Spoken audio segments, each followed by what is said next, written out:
All right, Monday morning, back out here on the 66 Lightning. See what we got going on. All right, came out here to work on the clutch. I noticed the piece that goes in here, I forget what it's called, between that engine stay and the headset there.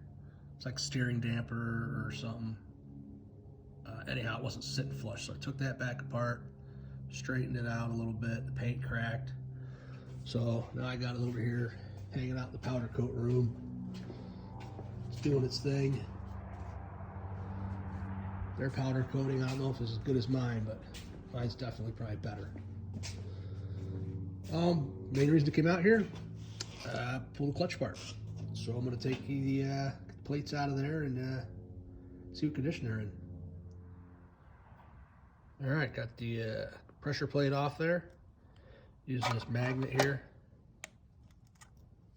to pull the discs off.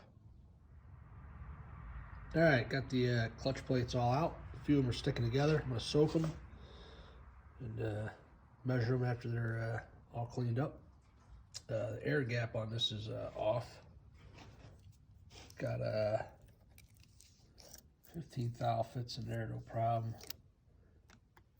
Come up to the top. No dice. Kinda get it in there. Yeah.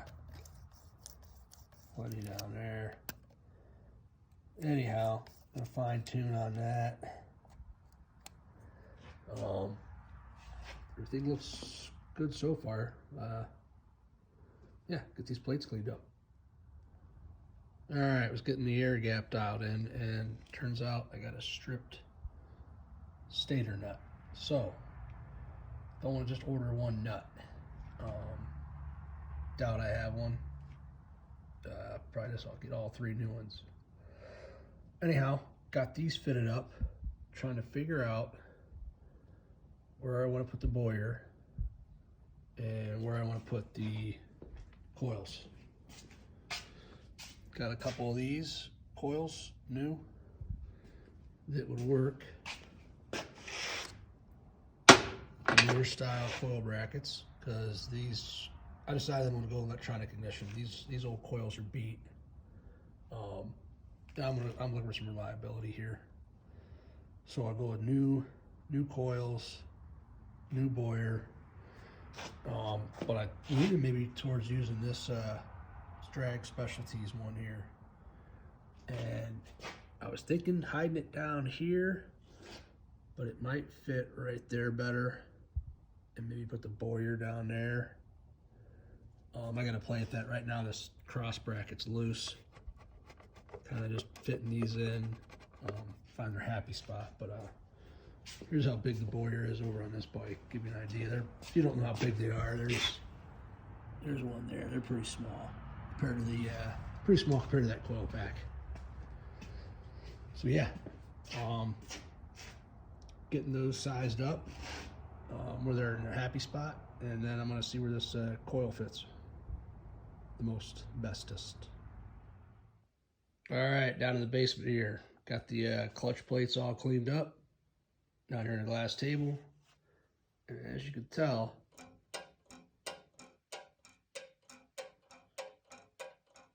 everything seemed okay on the one side. You know, fairly solid. This is the one that presses on the pressure plate presses on the, you want to call it the first or the last, but yeah, I'm gonna check the other ones. Some of the other friction plates measured a little, like they had some wear, a couple of them. Most of them were in tolerance, and there was a couple of them that had some wear. See how the rest of these steel plates are. Looks like it might be a clutch. All right, here we are. I got like one tight plate. The rest of them, feeler gauge I got set up. Oh, where's it at? Can't really read that, can you? Anyhow, it's on 8 thousandths basically, or 0.2 millimeter.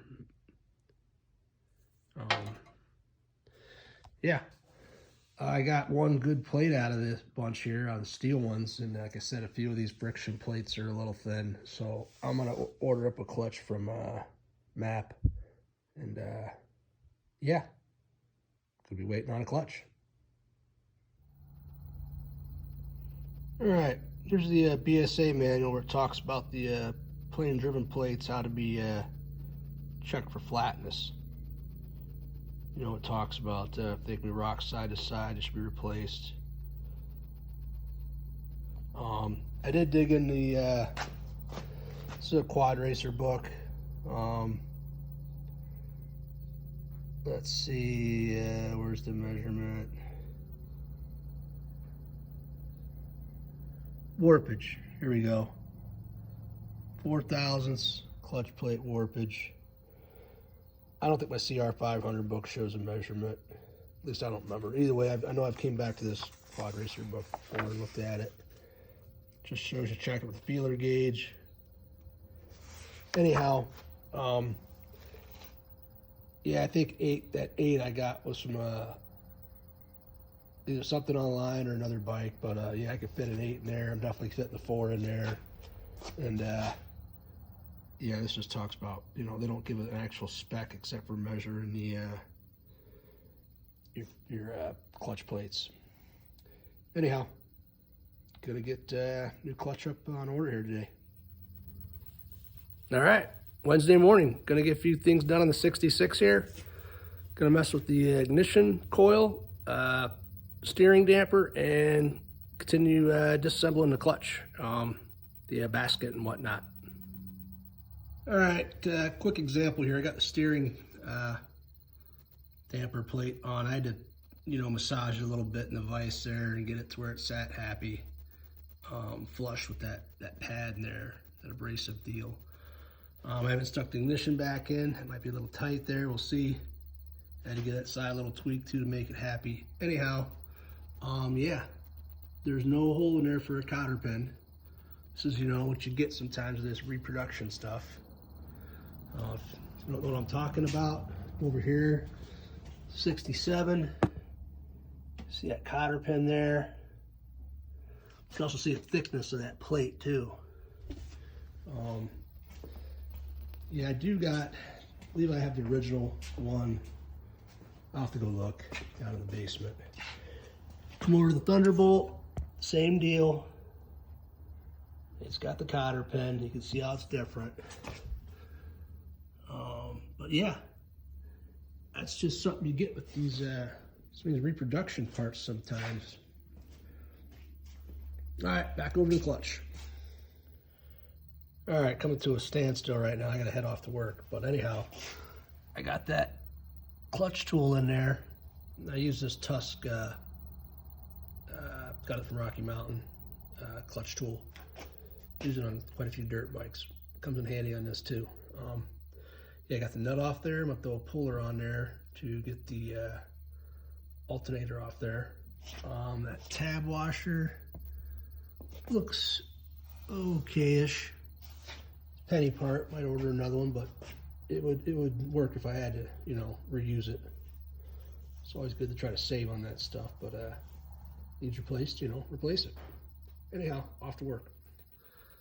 All right, Thursday morning, back out here on the A65. Let's see what we got going on here.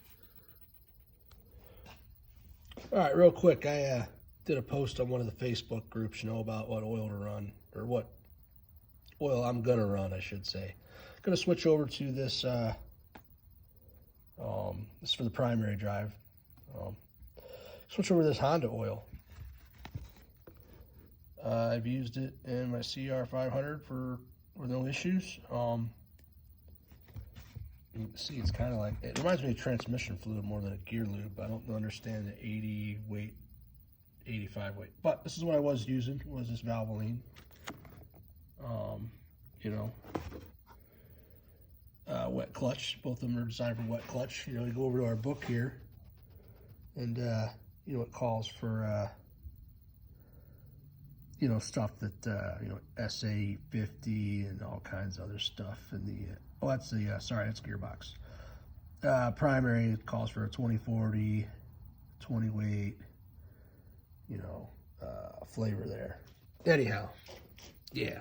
See how many replies I get on that. Sometimes I just, you know, kind of curious what others are doing. This is like one guy commented, this is more of a semi-wet clutch versus a wet clutch. You know, them dirt bikes, they hold more fluid than this thing, and they're a lot smaller than this. This thing's monstrous compared to those things.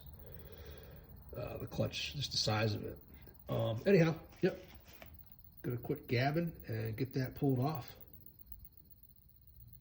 All right, got the magneto off there, the stator, whatever you want to call it. Gonna get the rotor off. I noticed this blue stuff, also gasket type material, but yeah. When you open these things up, the stuff you start seeing. Somebody's been in here, obviously. You know, nicks and dings and whatnot. All right, let me get that pulled off real quick. All right, we got the magnet off the crank there. That little 3-jaw, 2-jaw puller comes in handy on these tight jobs here. Let's work on getting that nut loose there on the clutch drum. All right, got that nut off there. I hadn't worked on one of these since last year. That nut, I just looked it up, was 70 to 75 foot-pounds. So it was tight.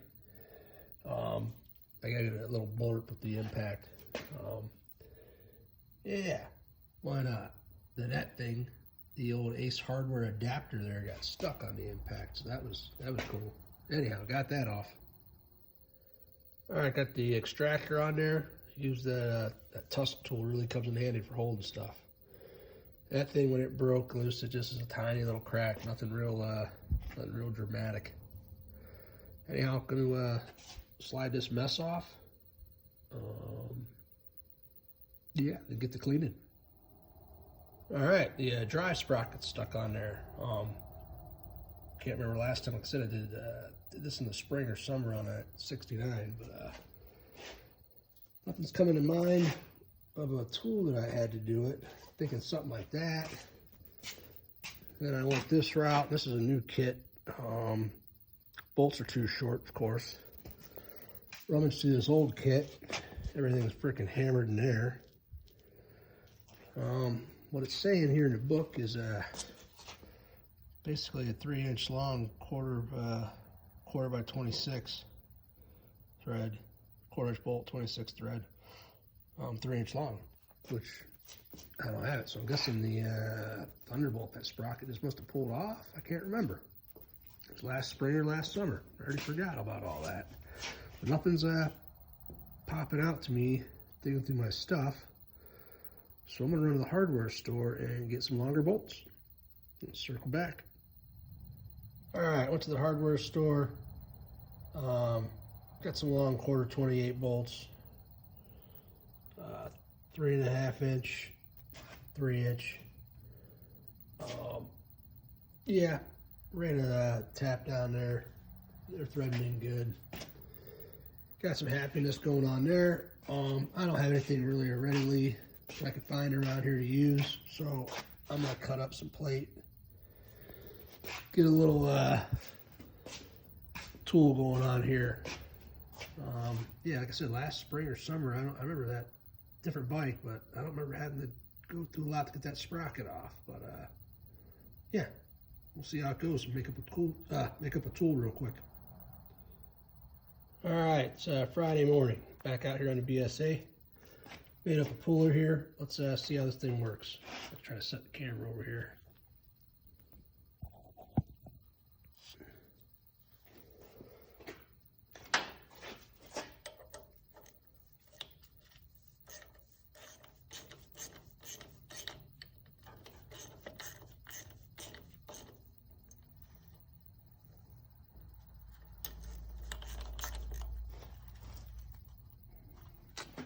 All right. Yeah, it's got that off almost there. Yeah. So this video didn't take too long to pause this. All right, ran out of bolt length there, so I used that spacer there between the bolt and there. Got the sprockets. You know, it's all the way loose, ready to come off. I'm going to pull the mag down. I got to feed it through the chain there. I don't want to bother dragging the wires through. All right, back on the BSA here. What are we doing in the basement? Let's take a look. I'll show you. All right, here's the side covers. You know, you can see they're pretty decent shape. They're original. Tank. Not bad. Original paint. Decent. You know, you see these advertisements. Guys got bikes. They got 5,000-6,000 miles on them or whatnot, or 10 or whatever. You're like, wow, that's pretty low miles for a bike from the 60s. See, we can see inside the tank there. Tank's relatively clean. There's some two-stroke oil in there or whatnot. You know, a little bit of crust around the cap there. But all in all, you know, never been restored rider. Now we got the clocks here. As far as I know, they're original. Again, as far as I know. Pretty decent shape. Almost 16,000 miles on it. All right, let's go up to the garage and continue on with this. All right, here we are, back out in the garage on the 66. Yeah, got the clutch off over there. But, overall, you know, original paint. Not too bad a shape. As far as I know, original tank. I did replace the shocks, original paint on the swing arm. I relaced the rims with new spokes, put bearings in hubs, new rims. You know, original taillight, fender, all that. Anyhow, clock show like 15,000. I think almost 16. So we'll see what we got going on the other side over here. All right, getting everything cleaned up here on the clutch side, and got a hold of the crankshaft. And not surprised, but you know, it's definitely slowing this project down. Here we go.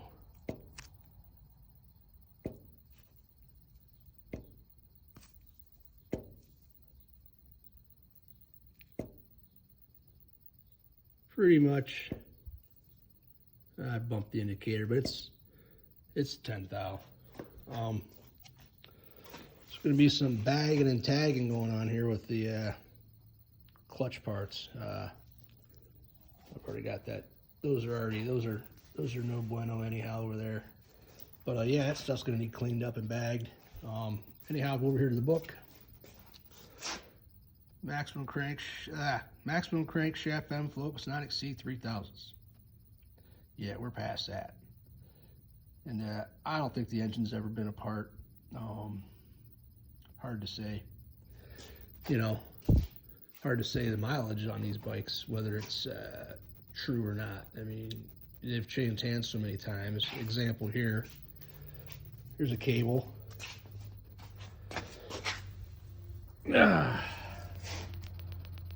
It's an old Speedo cable. You know, I believe that was off 67. It's garbage, you know.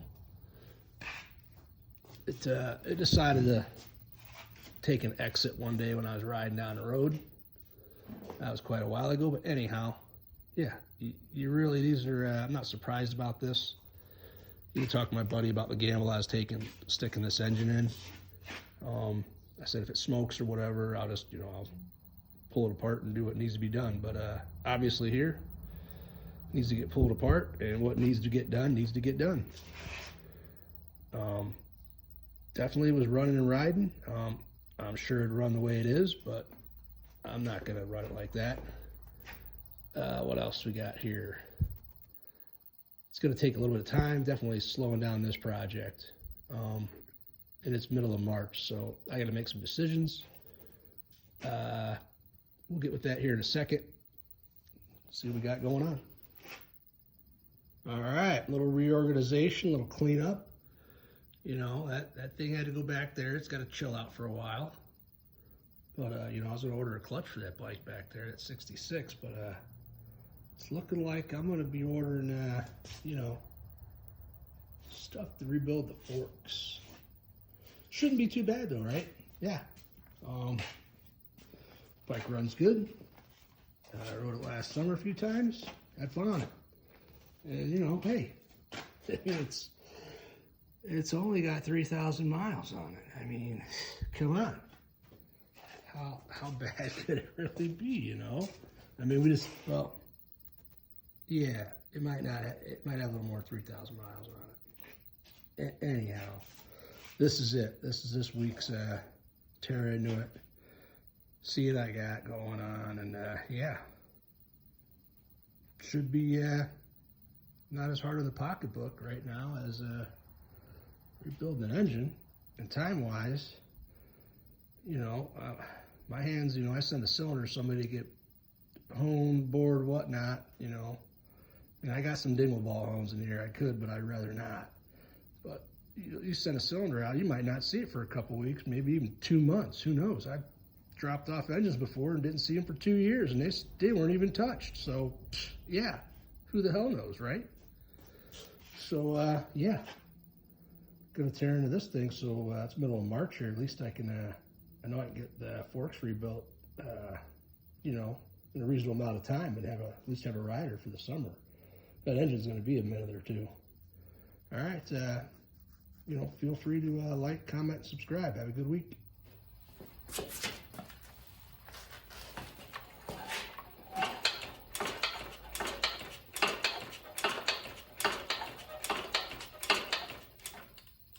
I don't know, contemplating life's decisions. Maybe a can of worms there too.